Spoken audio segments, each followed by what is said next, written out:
তো যেটা বলছিলাম, ওই বাংলোটাতে ঢুকতে গেলে গাড়ি করে ঢুকতে হচ্ছে। ওখানে একটা গাড়ি বারান্দা রাখা আছে, গাড়ি রাখে ওখানে এসে।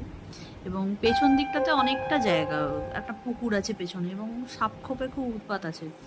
কারণ বাবা যখনই যেত ওখানে কার্বলিক অ্যাসিড ছড়াতো, এবং যাতে সাপ খোপ যাতে কম থাকে সেই জন্যই সামনে বাগান টাগানগুলো করা হয়েছিল, যাতে আগাছার জায়গা এত যাতে সাপ খোপটা কম হয়।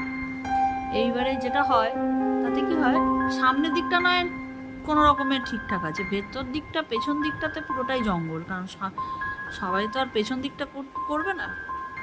আর সবথেকে বড় কথা হচ্ছে ওখানে প্রচুর গাছ, মানে গাছ তো কাটা যায় না, প্রচুর গাছ। মানে এমন কোনো গাছ নেই যেটা ওখানে নেই। তাল তাল গাছ, আম গাছ, কাঁঠাল গাছ, রিঠা গাছ আমি ওখানে ফার্স্ট দেখি। তেঁতুল গাছ, তেঁতুল ঝুলতে দেখি।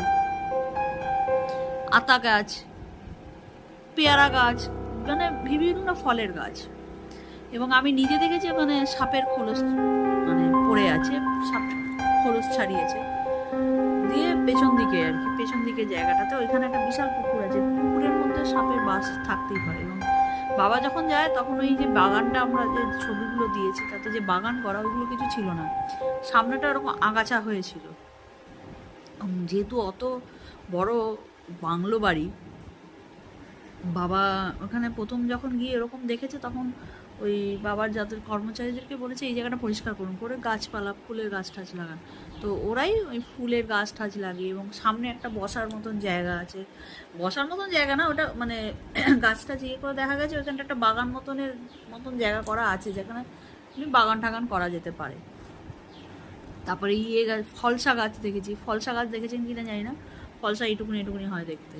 ফলসা গাছ, বিভিন্ন রকমের গাছ ওখানে ভর্তি। এবং তাল গাছে তাল হয়ে থাকতো, সেই তাল আমরা নিতে পারতাম না, কারণ সামনেটা এত জঙ্গল, ওই জঙ্গল ওখানে পরিষ্কার করা যেত না। পেছন দিকটা মানে পেছন দিকটা না, সাইড দিকটাতে। এবার বাংলাটা ছিল মাঝামাঝি জায়গায়, মানে মাঝখানটায়, ঠিক মানে পুরো এরিয়াটার মাঝখানে। আর তখনকার দিনে যেটা হতো, আগেকার দিনে ব্রিটিশ আমলের বাংলো, ওপরে চিলে কটা না, ওপরে যে ছাদের ওপর দিয়ে আলো ঢুকতো। মানে এখন যেটা সানরুফ করে যে গাড়িগুলো দেখতে পাবেন, আগেকার দিনে দেখবেন অনেক বাড়িতে আছে ওপর দিকটায় জানলা, মানে ছাদে না, ওপরে অনেকটা সিলিং, হাই সিলিং, এবং সাইড দিয়ে আলো ঢোকার জায়গা আছে। আমাদের স্কুলে আমি পেয়েছি, আমাদের স্কুলটাতে ছিল।